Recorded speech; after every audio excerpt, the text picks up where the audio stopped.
Greetings, this is Ty Brown, and welcome to the Business of Creativity podcast, where we highlight leadership, management, and all things business.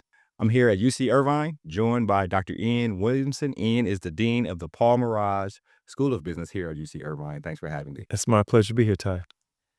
So I was listening to the news now is all over the place in terms of work, business, people getting fired. And one thing I heard was they were talking about the unemployment numbers. Yeah. And how it ties to whether raising the interest rate or lower the interest rate. And I have never necessarily completely understood that in terms of economics, but they said something, this was on NPR. And I started thinking, is it you want people to be employed because employment ties to tax revenue, and the way the business of our government should be set up is revenue is the income, and then you have expenses. So if more people employed, then you get more people paying taxes. And then you think about more businesses have more people employed, so there's more people paying taxes. Like, do you understand that part of the economics of it? Because I never thought about it like that. More people employed means more people paying taxes, so there's more tax revenue coming into the Yeah, I mean, there's a lot of variables there. Right? So let's sort of say this is a pretty complex story. In general, what you would want to say is that when you have low unemployment, certainly that represents opportunities for more tax revenue. Yes, sir. It typically is a byproduct of the fact that the companies themselves are doing well. So it's not just tax revenue from the individual employee. It's also tax revenue generated by the employer. That's going to vary depending on where you are in the country. Different states have different tax regimes in addition to whatever's going on with the federal government. But then the other side of that is you also are dealing with expenses in that scenario, because normally what happens is if you have high levels of employment, the expenses associated with social services at a minimum don't go up, right? So what would those social services be? Welfare benefits, housing benefits, healthcare costs, at least healthcare costs that are carried by the state, municipality, or the federal government, because those are being carried by the individual as well as potentially the employer, or in some combination of them. So, there's another side of this, which is the sort of financial aspect of that, which is we know that higher levels of unemployment are associated with lower levels of a whole host of negative social outcomes, right? So you're likely going to see, typically you're going to have longer lives in terms of people tend to engage in healthier behavior. They can afford to engage in healthier behavior. You tend to see lower levels of crime, and you also just have more stability in your community. So there's a bunch of and that tends to have implications for the expenses of a municipality as well. But that's the big picture. You're going to have more tax revenue in general from multiple sources. And in terms of social services, you'll have potentially lower demands on social services because there's going to be a segment which are probably the most disenfranchised, which you're going to need social services for. But those that are more on the fringe, that employment opportunity really does represent them having a path forward where they're not relying as much on that type of support or subsidy. And in general, the country's more productive, so there's more productivity, output of whatever the output is. Yeah, and productivity is an interesting one because you are generating more. Yeah. Whether or not you have a big jump in productivity, because productivity is typically thought of as a ratio. So as you add, it's not the absolute number. It's more like, as I get more people in, are they generating more per person? And, one of the big things that we know that drives it, the two biggest ones typically are education and technology, right? Those are the big boosts that tend to make every society anywhere on the planet more productive. Yeah. So I'll tell you what the conundrum in my head is thinking about that. Because I was trying to explain to my nephew a few years back when he was living with me after he graduated high school about taxes. I said, if you think about the country like a business, you got to have revenue and you got to have expenses. Yes. And if taxes are always being cut, you're always lowering revenue. So the conundrum in my brain was, yes, you want people employed so that more people have jobs, more individual taxpayers, but then businesses are booming so they can pay taxes. But then you get to the point where we are now where it seems like there's a stretch between the businesses doing well, economy doing well, but then a lot of people aren't feeling that. So now it's like, if the formula was bringing in revenue from, you know what I mean? So there's the right where that gap right there is like everybody doesn't see that gap. Well, now we're bringing. So what I gave you was the very simplified answer. Now we're moving into the complexities, Complex, right? Because now we're starting to deal with some very different philosophical beliefs, right? So one of the complexities is, at what point does the tax regime create a disincentive for people to invest, right? So one logic is, if you make the taxes too high, companies will be less likely to want to invest. Entrepreneurs and investors will be less likely to invest because they're not getting as much a return on what they're providing, right? And so that's a logic that, you can think about it. That's a very simplified version of that logic, which then perpetuates into things like, well, we want to have a tax regime low because then you get more investments. And even though you won't have as much direct tax on that organization, you get broader investment and the base gets bigger. Yeah. Right. There's a version of that is sort of the logic that's oftentimes provided around like the trickle down effect. Economics. Right. Right. So that's sort of a version of that. And sort of, you want to have a tax regime that doesn't stifle investment. Right. Now, there's another side of that says, well, the tax base, the tax regime, or the tax amount can be high if the services that the taxes are providing are enabling business growth. So, what would that look like? Infrastructure and education, and safety. So, these are costs that companies in general have no interest in bearing. They represent direct negative costs for them, and they themselves typically are not of a scale where they can actually make a meaningful solution to those issues. They can put some money into infrastructure, but they can't build a highway, right? They have no interest in doing that. They can't maintain a highway. They don't really ever want to put money into education. They'd much rather hire fully formed, functional employees. So somebody's already educated, and they typically don't want to deal with healthcare. Right? That's not, unless you're a healthcare organization, that's not a core competency of yours. So all of these things, and they desperately need healthy employees, right? Because that absenteeism, turnover, and other way. So alternative perspective around that is, well, it's not necessarily how high the taxes are, it's the value that the taxes are creating to enable business environments, right? So we'll make an investment into spaces where we know that the other costs are carried by other entities, largely the government. So you have competing philosophies going on here. And then there's the who do we believe should get the reward for the investment, which is a whole nother story. So yeah, you can start adding in different perspectives on that. I think one of the core issues that as a country we're dealing with, and this is certainly very real for every municipality and state, is when the expenses are higher than the revenue. Right? Like this is, there is no company that can survive like that. There is no municipality or county or state. The only entity that can survive like that for a long period of time is the federal government. And then there's a question around how long can the federal government do that? Yeah. Right. And that's where a lot of people are raising a lot of concerns, because they can only really do that by borrowing money. And do people have confidence in that entity that they will pay it back? Yeah, the last walking up, but for me to get my dollar back. Yeah, right, exactly. Which is interesting. Which Yeah. is That's the crux of the issue we're dealing with right now. That's where we find ourselves. You talk about like politics, right? And my mother was a special ed teacher, right? And so education has always been important to me and my family. So my mother was a grammar school teacher, by the way. What, really? Yeah, 6th, 7th, 8th grade. So I tend to look at where whoever in whatever position is running, where are they in education? Because in my mind, if education isn't important, like you said, these companies may make a lot of money, but investing in education doesn't make sense. We just hire somebody who's already educated. If other countries are better at educating their people, then these companies are hiring people that are already educated from other countries, because we're not. So I should note, I'm not an economist, right? So I'm giving you my This is what I need. Right. I'm not gonna, and I have to say that to give credit to my economist colleagues who can go deep on this. I don't know if I would be able to have that conversation. I am an HR professional though, right? So this is my expertise. My PhD is in organizational behavior. My research is all around talent management. So I can maybe go a little deeper on that.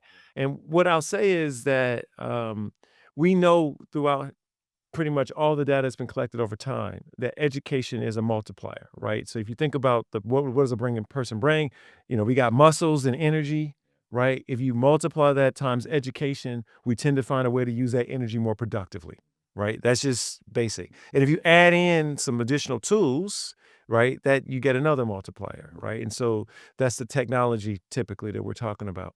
Um, why this story about education, I think, particularly right now, is so important is the nature of the activity that actually drives our economy has shifted. We were agricultural society. We still are, but it's a very, very small part of our GDP. It's a very small part of the gross domestic product that we generate. Um, we were a major manufacturing powerhouse, but today that's less than 15% of our GDP. And what we are and what we are great at is we are a service economy. Exactly. All right. So now the muscle that is generating a lot of the value is the brain. It's not the back, it's not the legs, right? And so where do you actually get the biggest bang for the buck or the biggest return is when you take that muscle, the brain, and really build it up, and that's education. So service economies thrive when they have highly educated people. This has certainly been the story of California, definitely the story of Southern California. And when you look at the margins associated with service economies, by and large, they tend to be higher, right? And so the profit that you can generate off of a service offering in most cases, not always, but in many cases, is much more sustainable. And that's important because as you move into that space, that allows you to have higher quality of life, right? That allows you to make the investments and all the various different things that give us a higher quality of life. And also, of course, a service economy generates a lot of services that improve the quality of our life. Healthcare, for example, is a service economy that's makes us live longer. So I always sort of say in the service economy, the two things you can never jeopardize is education and health because you need really smart people to live a long time. Because the other thing about our knowledge, while it certainly can become obsolete, we tend to get better with the more we use it. That's called wisdom, right? And older people have more opportunity to use it, so they tend to be wiser. And so you really, we're aging as a population. The average age has been going up dramatically, and you're going to have, more and more. The fastest growing part of the population in the workforce is over 65. So you're going to have a lot of people that, up until recent history would have never been part of the workforce. Now they're going to be an important component of the workforce, which is fine because they have expertise, they have wisdom. If we can continue to educate them and upskill them around new tools, they can be extremely productive, much longer than say when we were agricultural based or manufacturing based society. One thing I heard you say something about service on another podcast, and one thing you mentioned, you talk about manufacturing, and most of our workplace and workforce, and even the education system was built around leading people towards a manufacturing way of doing things, right? That set way of doing things for all the various things that we produce. And then you said now, the value can be found in personalizing service for, I Yeah. guess, the customer. So there still seems like there has to be set processes for the company in order to provide the service they provide and then customize it for the individual. Tell me about. Yeah, so certainly you're going to have parameters around what you can and cannot do, the financial models associated with that, the legality associated with that. Like, I would not want to have an unfettered environment where people could just do whatever because we know people are going to do whatever. That said, you, what a lot of companies, I look at my organization, right? So we have a curriculum. We certainly guide our faculty as to the core topics or the learning outcomes. But, we differentiate ourselves on the discretion of our faculty, right? So finance is finance to a certain extent, but the thing that makes a person excited about taking a finance class here or a management class here or an accounting class here is the discretion of that academic to help that person understand when and why would you use this, how might you interpret that, where would you experiment with that, where do they get that from? That's from their expertise. And the classroom, as well as their research, provides them with discretion to actually use that expertise to come up with a novel point, a differentiating point. The ability to sort of sit down with a student says, you want to go into investment banking, you want to focus in on entertainment in investment banking. I have research that I've done on that particular space, and I can guide you on doing that versus the textbook story as to what investment bankers do. Yeah. Right. So, I think at a high level, that is actually what makes most companies make money. It is trusting that I have given the right parameters to my workforce, but within those parameters, they understand how to use their discretion to create value for each of our clients. And we multiply that out, and that's when you get a value proposition that begins to differentiate you versus some other organization that may not have they may not create the level of space for discretion, or they may not have enough trust in their workforce to use that discretion in a way that is useful. Yeah. Right? This is where you want to get the best employee. Typically, the best employee is the one that has the right type of experience and the right level of education. Yeah. What's interesting in what you're saying is that can be applied to the organization, but it also can be applied to the individual when you're talking about your unique value proposition. Of course. Right. Yeah, of course. So, I always say if I'm working with the organization and they want me to come in and think about how do we create a better workforce, one of the things I always think about is, okay, give me the 5 people that you think are doing really well here. Give me the 5 people that are not doing so well. 5, 10 people in the same role, broadly speaking, 5 doing great, 5 doing not so great. What you'll find is that they have the same role. They typically have the same performance expectations. But in critical incidents, the 5 people who are doing well, they're making different decisions based on their discretion than the 5 people who are not doing well. And they're consistently making that decision. It may not be the same decision, but they're consistently figuring out what to do when. The clients love it in some particular way. And for the 5 that aren't performing well, they're consistently either not making that decision or making a decision and it's the wrong one. And why is that? Because they have a certain skill. And it could be correlated with their education, their experience, some combination of both. And that's when you begin to say, well, that's the high performing workforce that we want. And, that multiply that out, right, by 5, 10, 1,000, whatever. And now you begin to see why some companies outperform other companies, why some regions outperform other regions, and ultimately why some countries outperform other countries. Is there, you being and I'm gonna categorize this, and you'll correct me if I'm wrong, being a talent management expert, right? Sure, I'll take it. Okay, you being talent management expert. That actually is probably not even a high enough title. But anyway, you being a talent management expert. I had this phrase. I wrote a book with a friend of mine a long time ago. It was for young professionals. It was called The Blueprint for a Successful Career, a foundation for developing young professionals. And the developing was a play on words, right? You're either developing young professional or you're a leader who's developing young professionals, right? And so my part of the book was just how you create the environment, the environment that people want to be a part of, young folks. His part was kind of the story of he's a young professional, right? Yeah. And one of the questions I thought leaders should ask themselves is working for me more than just another paycheck, right? Meaning like, am I finding value in this company? Do I find as much value in the company as the company finds in me? Or am I just trading time for money?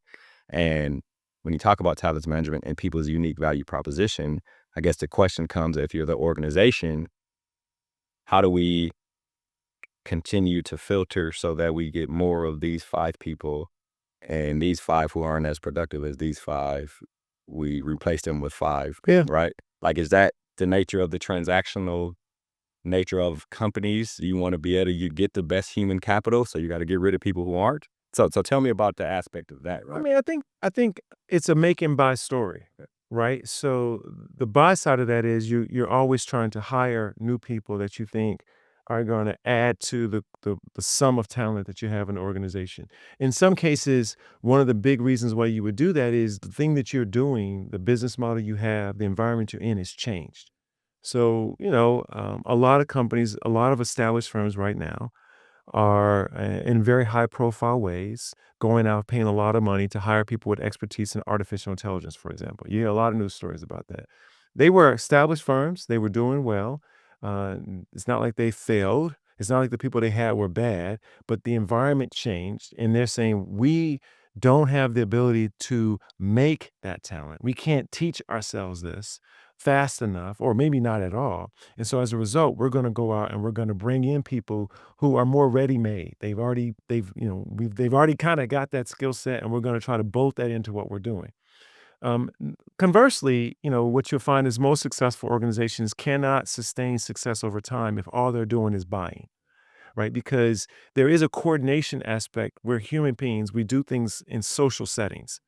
And there's a coordination aspect of how we interact that actually generates tremendous value. And so you just can't, I guess one of the classic examples, and I'll use a sports analogy because I like sports and many people do. Uh, but, there was the big question about how in the world could a U.S. basketball team lose the gold medal in the Olympics? Clearly, the people on that team were more talented than the people on, say, Argentina, to use an example, right? And I've had the pleasure of meeting members of that Argentinian team that beat the U.S. team. And they're phenomenal basketball players. None of them would have said, though, that they were as good as the best basketball players on that U.S. team, but they were highly coordinated. They liked each other. They practiced all the time. They trained together. They had a mechanism of interacting that was just superior to that team that didn't have that luxury, right? So you can't always just buy. Sometimes you got to make. And this is where companies, how do you make? You train, but you also provide people experiences that allow them to get better, that allow them to experiment. And I think this is actually on the employee side, going back to the book that you were describing, where there is this transaction of I have a skill and I'm giving it to you and you pay me, right? But the thing that makes it sticky, the reason why I don't necessarily leave just because somebody else is willing to pay me more, is that you are creating a platform for me to continue to get better at what I do. You're giving me interesting experiences. You're giving me the opportunity to experiment around different things. You're giving me trial and error opportunities. You're giving me feedback. So these are all things that are more social. They're more intrinsic in nature that actually people resonate strongly to, but they also make them better at being a knowledge worker. Yeah. And I think, when you talk to knowledge workers, if I look at my students, they're very savvy about this. They will trade off more money for more engaging, interesting, thought-provoking experience. They'll trade off a more interesting job from a work perspective to work in an environment where they're going to get more support from their colleagues, peers, and supervisors because they know that that actually helps me become a better professional. And of course, if I have an environment where I don't get a lot of support and the work that I'm doing is not necessarily building my skill set, then now it's more of a transaction. It boils down to how much are you paying me, Yeah. 100%. right? And I'm just gonna do this. I'm just going to do this while I can. Yeah. But even in those situations, they'll say, I know I can't do that forever because at some point my skill set doesn't get rejuvenated and I can become obsolete. Yeah. Yeah. The key question, I guess, is for the individual. For the leader, is working for you more than just another paycheck. For the individual, to keep it in the parlance that we've used, is am I helping my employees increase their unique value proposition? Yeah. And even though we are oftentimes very short term in terms of how we think about things, we tend to think about things like our career over a longer period of time. So yes, I want to maximize how much money I want to make, but I'm probably going to be in this profession for 30 years.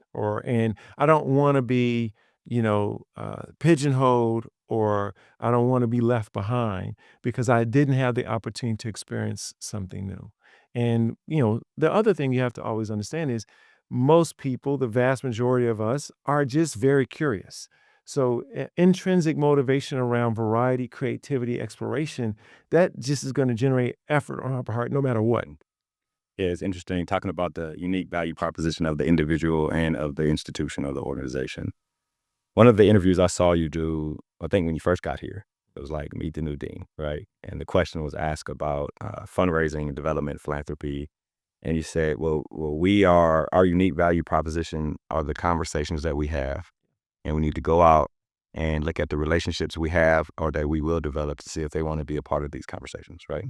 And I wonder about your lens now. We're 4 or 5 years on. Yeah. In terms of, do you feel like you have increased the unique value proposition, A, of the individuals who are the students coming out, but then also B, of the institution, the Merage School of Business? I think so. I was very fortunate. I came to lead an organization that was a high performing organization, right? So we had a lot of great things going on, and it was my role to, I'll say, refine that, really more focus. So not everything that is relevant in business can we be uniquely great at. Right? There's some things that we have to make sure we do well, but there have to be a few set of things that we're very committed to saying we're going to just invest the time and energy and money, if necessary, to just stay at the forefront of that. One of those areas was technology, and really being clear that we are always going to be interested in putting the time in to understand how technology is shaping a business model, a business practice, or maybe even an industry setting or sector. And to do that, well, I mean, we are not necessarily always going to be leading that. The industry partners might be leading that. So, are we going to do the work necessary to ensure that we're talking with them, getting their insight, and then using that as an input into our expertise? One example of that was really thinking about we have a Dean's Advisory Board. They are a collection of senior leaders in our community. They We invite them to join that advisory board as a means to give us advice about where we should be heading as a school. We were very deliberate in identifying leaders to join that board that were coming from sectors that we thought were representing the future of the Orange County business community. So healthcare, med tech, artificial intelligence, really wanting to make sure that we got that capability in because they're going to help us understand how to direct our efforts to make sure we're having the right conversation.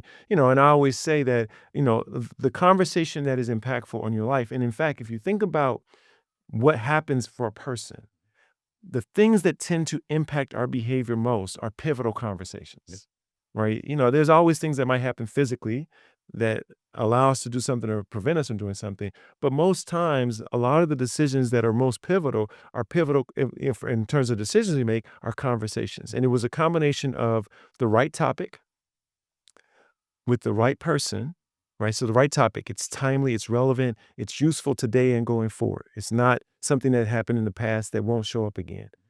It's the right topic, it's the right person. They're knowledgeable and they can share something that's complementary to my understanding. It can't be completely different because then I don't understand the word they're saying. Like literally, they're speaking Greek. Then I don't understand. But it's complementary, right? And they have that right expertise, and then it's curated in the right way, right? So we have a norm of listening and responding, of having trust, and so what we try to do here is actually follow that to say when you're in our environment, we want to try to have as many pivotal conversations for you in your life, particularly as it pertains to you making choices about your career, your profession. So, do we get the right topics? That's where that advisory board plays a huge role. Do we have the right people?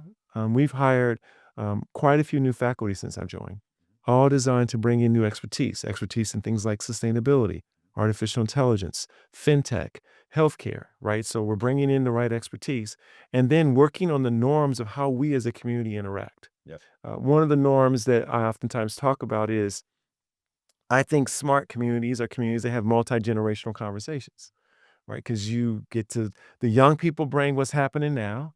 The middle-aged people they're in the know of the practicalities of getting things done. And the older generation brings a wealth of understanding around context.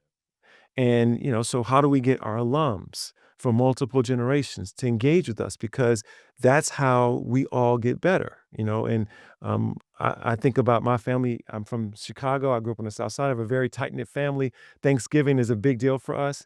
And a lot of the knowledge of our family is developed at that Thanksgiving dinner because we have three, if not four generations sitting around the table.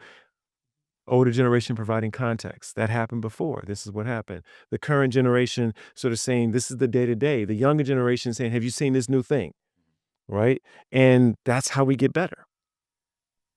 You think about what you just said here in terms of conversations, right? You have advisory board that makes sure the topics of conversations are correct, right? Yes, yes. Then you have, I guess, for the lack of a better word, the students who you're making sure they're educated on the topics that we just deemed to be correct. Right. And that's who we're curating this conversation for at the end of the day, for them. Yeah. Yeah. And then you want to have the community to provide context on the topics of conversation. Yeah. So they provide the opportunity to experiment. Yeah.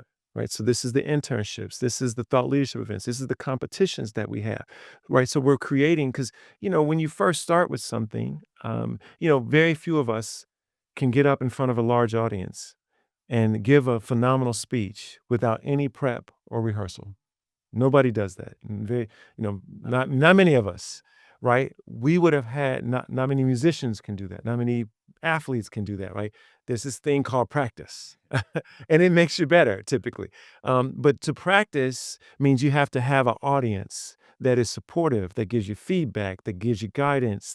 And that's what this is. This is the practice field, and we're preparing you for the playing field, whatever that might be. And so are we giving you, if you think about our faculty and our staff as the coaches, right? Are we giving you the right coaches that are allowing you to work on your game, work on how you're positioning yourself, and then giving you opportunities to play with that. So maybe it's an exhibition game as opposed to a tournament game, right? And you just kind of build that up. And so that now when you go off, you have the confidence to know that when I present myself in that interview, when I'm presenting myself on that project in my company, when I'm pitching my company to an investor, this is not the first time I've been here. Yeah. So does that now walk with me here? Yeah, please. Because to me that sounds like a way of assessing the environment when you were thinking about taking a job, and then when you became the dean. I mean, assess the environment. What are the conversations? Who's Yeah. advises about topics? Does that translate? Because it sounds to me that you have done work with organizations in terms of their environment too. How does that translate to a business? It seems like things might translate directly, or it might be a little different. No, I think it's very direct. And I would say the logic I'm using for this is pretty much the same logic I would use for any of the companies I've done consulting with. Um, I always say all opportunities for success and failure for every organization starts from outside the organization. It's the external environment. Um, Managers, leaders in an organization, we obsess over what we're doing to make our organization better. We can sometimes obsess to the point where we think all of our success and all of our failure is driven by what we do, because it's the thing that we control and we spend all our time thinking about. And that's just not true, right? There's stuff that happens outside of your organization that will, federal government change, new change in technology, natural disaster. Like, I don't care how good you are, that's going to change your trajectory. Sometimes positive, so you get to freeload. Like the wave came in, you didn't become a better sailor, it just pushed you faster. Or sometimes negative, right? Where it acts as a constraint, and no matter what you're doing, the wind is just not at your back, right? And so you have to appreciate that. So one, understand what are those things. So Those are the topics of conversation. that's right. We got to talk about that. Yeah, Like, those are the and so you got to be able to pick that up fast. Organizations that are struggling do not pick that up fast enough. Some of them don't see it at all. They typically go out of business. But the businesses that are really good, they see it faster. They make sense of it faster. They're talking to people who can educate the leaders, because the leaders are the ones that go back and say, given that this has happened, should we reorganize what we're doing? Right? So should we then change our strategy? The strategy is the stuff that we focus on. And in our context, like, think about it directly. It's the curriculum we teach. That's the topic that we're going to curate. Should we change that? So, we've been having a lot of conversations with tech organizations, and, 2021, 2022, we're like, artificial intelligence, we need to start thinking about this, right? And so we had enough confidence because of the conversations we were having externally to say, this is a meaningful disruption. So then let's start a process of experimentation, right? So we changed our activities. And then after a while, you get some feedback and you go, okay, now we're fully committed. And now you make some wholesale investments. This is the path forward for us. So, for example, we are running a training program for all of our faculty and staff on upskilling them around the use of GPTs, right? And how that should be part of their story. Because I can't just go out and buy, although I have hired new experts in, but we also want to build up the people that are here. And one simple thing is like if we haven't changed who we're talking to, and we haven't changed the behaviors that we have, and we haven't changed who we're hiring, how is it that we're equally relevant today as we were 5 years ago? It's just not possible unless the world hasn't changed, and that doesn't pass the litmus test. So the customer in that assessment strategy, right? The advisory board topic, and then that applies to who we are in our strategy on the inside, Who we hire from our faculty and our staff, and then what we the teach. students are the service we're providing. We're providing service to the students. Well, Totally similar to the customer. Exactly. Right. Exactly. So, I think right now, if I was a financial institution, I'm going to get a lot of questions around how are you using more precise data to manage my finances? How are you using, say, artificial intelligence to provide me with real-time ability to ask questions to get information about my accounts? Things that would have been physically impossible or perhaps unaffordable if I was solely relying upon a person, right? So you're going to get that request because the expectation's been set. The expectation was set not because of something that you did wrong, but because the environment around you changed. What would be the equivalent of the community, the younger, the middle age, the context of wisdom in the business world? I think you see that in your workforce, right? Because you're going to have the entry level individuals. We produce them. Please hire them, right? You're going to have the managers that have the 10 years of experience. And then you're going to have the senior leaders who, probably to be a senior leader in a complex organization, that's like 2 decades worth of expertise. I look at myself, I've been in this for 2 decades. I had a career, over the course of my career, I've led the way in my faculty around research. That is not my story today because I don't have some of those skills that the faculty I'm hiring out of my PhD programs today have. But, I kind of also know a little bit more about how all fits together than I did when I was a assistant professor just starting off. This is that adaptable leadership I've heard you talk about. Right. Like my value proposition to the organization is shifted. Yeah, exactly. And so I need to create value in a different way. Maybe I'm more enabling my assistant professor who has the cutting edge technical expertise. I'm probably being mentored by that person on that capability, but they won't have the context to understand when and how to use that to maximize their career or their impact in the profession or the way to overcome some of the natural things that you perhaps experience as a professor when you're teaching, right? And they definitely don't have the time as they're mastering that technical expertise to figure out, well, what does the new federal government rule mean for us? Yeah. Not us collectively and me individually. That's not they don't have the time to do that. And maybe not even the expertise to do that. So, I definitely have that. I mean, I have 18 to 70. I think right now, over 18 to over 75 in terms of the age of my workforce. Yeah, that's excellent. So I got everything. Okay, I'll ask a couple questions and then we'll wrap. First one is, in terms of self-assessment, like you mentioned, right? Your value proposition is evolving. Yeah. Tell me about that process of thinking about yourself and assessing yourself. Right. So first off, what is the expectation of the role? Right. So I can assess myself on a lot of things. In this context, I'm the dean. There's a thing that I get assessed on as it pertains to that. So where am I spending my time? Right. So there's outcomes. We can get to outcomes, but I actually think of the behavioral inputs that lead to those outcomes. First thing, I need to always be very mindful about where I'm spending my time because that's a big predictor of whatever outcome I'm going to generate. Do I understand what happened? Why that's very important for me in my role because if I don't appreciate that, if it was a mistake, I'm gonna repeat it. And if it was a success, I'm not gonna repeat it. Right. And so a portion of my time, maybe a third, needs to be assessing, do I understand what happened last year? Do I understand what happened in the last 3, 4 years? Do I have a good perspective and a context for our organization? Without context, I'm definitely gonna make bad decisions. And so me sitting down, for example, with my chief operating officer to review our budgets for the last year and saying, well, what happened? What didn't happen? That's actually really important, right? Because it gives me context. Am I making sure that we're operating well? So am I spending time with my line managers and asking them the right questions to get the right immediate feedback to either deal with the fire that we're dealing with or preventing the fire? Do I understand? I'm not going to ever understand their areas to the level of detail that they do, but do I have enough understanding to ask the right questions to pull that together? Right. Because I need to sort of have my marketing person appreciate what's going on in my master's program area. I'm never gonna have the mastery of marketing that that person has, and I'm never gonna have the mastery of sort of student recruitment that my master's program person has, but I definitely can understand where they can need to link up, right? So am I spending the time doing that? And then am I guiding us to the right destination?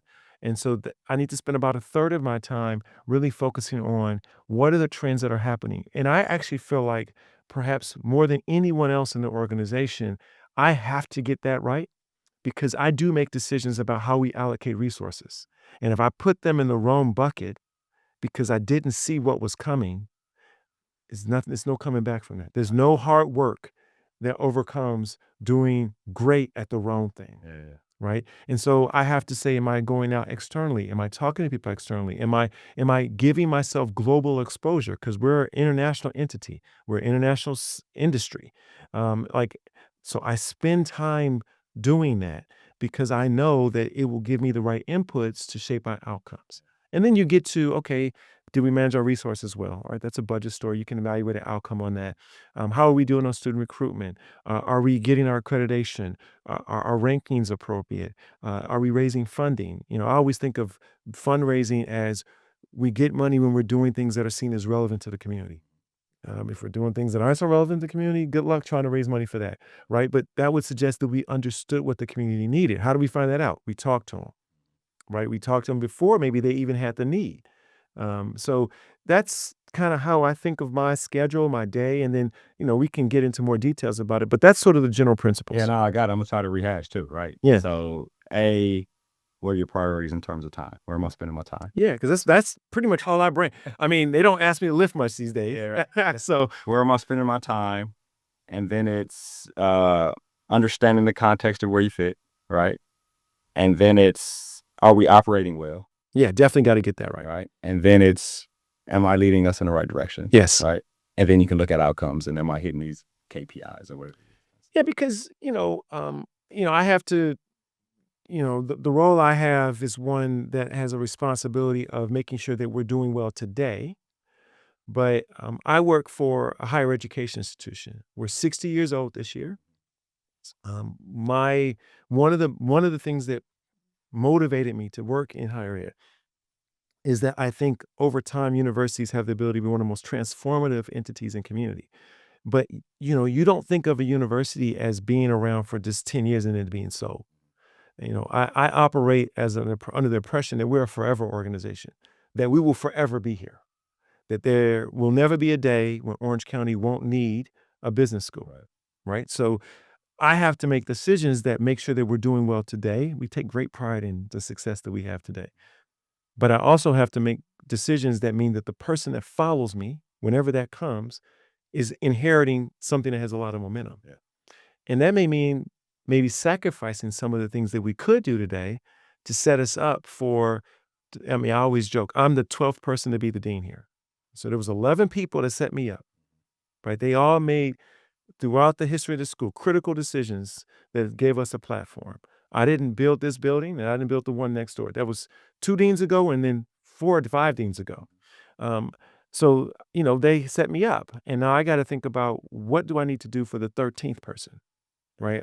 At the end of the day, the most important decision I should be making is actually for that 13th dean. Yeah. If because I'm not flipping this organization. We're not going public. We're not, Are you leaving it better than you found it, right? has to be. So last question, relative to the things you said, that process of looking at where you spend your time, the context of it all, are we operating efficiently, and then where are we going? Tell me how that translates into personal evaluation, right? In your personal life, not just the role of dean, but who you are as a husband, who you are as a family man, those types of things. Yeah, I think there's a little bit of a same story there, right? Because if I think about my role as a parent, I have 3 children. There's more than enough going on with 3 kids to keep you overwhelmed with just the day, Yeah. but you also gotta start thinking about, the hardest things you ever do as a father is knowing your child has a high probability of falling down, but you let them fall down. Oh, yeah. You do not do that for today. Today, they're gonna cry, they're gonna be hurt. You're gonna be terrified that they can actually hurt themselves in a way where it's really, really bad. But you also know that they need to have the practice field where they actually learn that I fell down. Okay, maybe don't do that. I got up. Okay, that's possible too. If they don't, when are they gonna learn that lesson? Yeah. And so that's the lesson that they hold on to and they draw upon 20 years from now. The context of where they're going. Yeah. And so I have to kind of not just be there to make sure they're doing all right. They need to be able to be okay today. Yeah, that's the operational part. Right. Yeah. But I gotta also think about putting them in situations that prepare them. I always say my job at the end of the day, I love my children, but my job as a parent is to create a fully functional adult. Mhm. And there's some uncomfortableness that they have to go through for that. And it's not just them. Like, now that I'm a parent, I think about some of the decisions I was making as a child, and I go back to my parents and I'm like, you must have just been terrified. Like, how did you not step in? Run the streets of LA all Yeah. through the night. Yeah, like, how did you not step? You had to know that this was potentially gonna go bad, but you also needed to have a situation where I had enough space to figure it out because I can't be there all the time. And so I think there's truth to that as well. And then I also think, like, one of the things that as a family you get strength around is there's it's important to come together and reminisce about what is past, right? Because it gives you confidence. It gives you pride. It gives you like a sense of like purpose. And so it's okay to like tell the stories about what happened 5 years ago, like, because it grounds you, right? And you don't ever want your kids to not understand where they came from and who they are. And that's the stories. That's what that does is sharpen their unique value proposition as if you've So I think there's some parallels to it. But I think it's a much more all-encompassing job as a spouse, as a parent, than it is for this. And nobody else is raising my kids. I got nobody to lean on, so I gotta. It's on me. It's on me. Dr. Williamson, this has been an excellent conversation. I really appreciate you joining us here on the Business of Creativity podcast. It is my honor, my pleasure. Thank you very much. Yes, sir. That was Dr. Ian Williamson. He is the Dean of the Paul Merage School of Business here at UC Irvine. And of course, I am Ty Brown with the Business of Creativity podcast. And keep in mind, the role of a leader is to create and maintain an environment that people want to be a part of. And as always, be better tomorrow than you are today.